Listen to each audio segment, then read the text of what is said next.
90% बच्चा इस पैटर्न के क्वेश्चन को समझ नहीं पाता है कि ये मिक्सड एंड एलिगेशन का है कि रेशियो का है।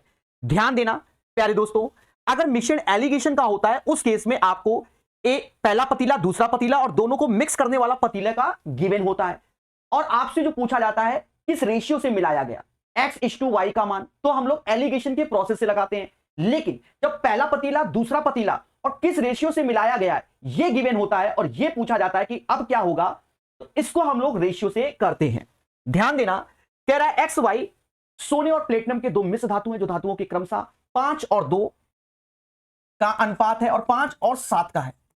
यदि हम मिश्र धातुओं को समान मात्रा में, यानी अब ये दो पतीले हैं हमारे जिनमें चीजें हैं, अब हम इक्वल रेशियो से मिला रहे हैं, तो ये रेशियो मेथड से सॉल्व होता है। सर करते क्या है, बड़ा सिंपल वे में 5 2 7 ऐसे लिखेंगे, 7 5 12 ऐसे लिखेंगे। पहला उद्देश्य इसका एलसीएम, क्योंकि समान मात्रा करना है 84, तो ये 84 बन गया, लेकिन यहां तो नहीं बना, तो हम यहां 12 का गुणा, तो 12 का यहां पर भी हो जाएगा, और इसको 84 बनाने के लिए हम लोग जब 7 का गुणा यहां करेंगे तो यहां 7 का हो जाएगा। तो हमसे यहां पूछा गया तीसरे पतीले के बारे में ही पूछा गया है, कह रहा पिघलाकर तीसरा मिश्र धातु जेड बनाते हैं और सोने की मात्रा और प्लेटिनम की, तो बस जोड़ लो 12 पंचे 60 और ये 35, 60 35 होता है कितना 95।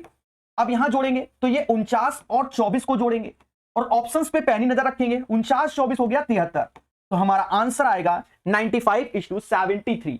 क्लियर है?